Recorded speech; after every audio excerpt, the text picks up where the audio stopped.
कोल्हापूरमध्ये लवकरच 6 गावांचा समावेश केला जाणार आहे। महत्त्वाची बातमी आहे। 6 गावांसह हद्दवाढीचा निर्णय सुद्धा लवकरच जाहीर केला जाईल आणि पालकमंत्री हसन मुश्रीफ यांनी या सगळ्या संबंधीची माहिती दिलेली आहे। त्यामुळे लवकरच कोल्हापूरमध्ये या 6 गावांचा समावेश केला जाणार आहे। गेल्या अनेक दिवसांपासून हा प्रश्न प्रलंबित होता, अनेक वर्षांपासून, आणि ज्वलंत असा होणारा हा प्रश्न आता अखेर मार्गी लागताना दिसेल। 6 गावांसह हद्दवाढीचा निर्णय हा लवकरच होणार आहे। आणि याविषयी बोलूयात, शेखर पाटील आपल्या सोबत आहेत। शेखर, काय अधिकची माहिती आहे या सगळ्याविषयी?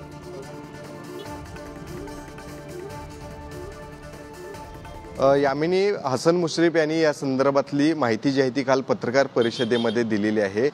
खरं तर यापूर्वी देखील 2 ते 3 वेळा अशा पद्धतीचं वक्तव्य जे आहे ते त्यांच्या तोंडून आलं होतं। मात्र आता त्यांनी एक महत्त्वपूर्ण विधान केले, ते म्हणजे येत्या 7 ते 8 दिवसांमध्येच या संदर्भातले निर्णय घेण्यासंदर्भात गती जी आहे ती घेणार असल्याचं म्हटलं। त्यामुळं नक्कीच कोल्हापूर शहराची गेल्या अनेक दिवसांपासून हद्दवाढ जी आहे ती झालेली नाही आणि आत्ता 6 गावांचा समावेश जो आहे तो प्रामुख्याने या ठिकाणी केला जाणार असल्याची माहिती त्यांनी दिली आहे। मुख्यमंत्री एकनाथ शिंदे यांच्यासोबत आपली चर्चा देखील झालेली आहे आणि या संदर्भातली निर्णयाची गती देखील आणि त्या संदर्भातला आदेश देखील आता काही दिवसातच काढला जाईल अशा पद्धतीची माहिती जी आहे ती हसन मुश्रीफ यांनी दिलेली आहे। त्यामुळे नक्कीच आता कोल्हापूर शहराच्या हद्दवाढीमध्ये आता 6 गावांचा जो प्रामुख्याने समावेश केला जाणार आहे, त्यामुळे कोल्हापुरात पहिल्यांदाच अशा पद्धतीने ही हद्दवाढ होणार आहे आणि त्याला आता अनेक गावांनी खरं तर विरोध दर्शवला होता आणि त्यातून आता कसा मार्ग काढणार आहे देखील। अगदी धन्यवाद या सगळ्या माहितीसाठी।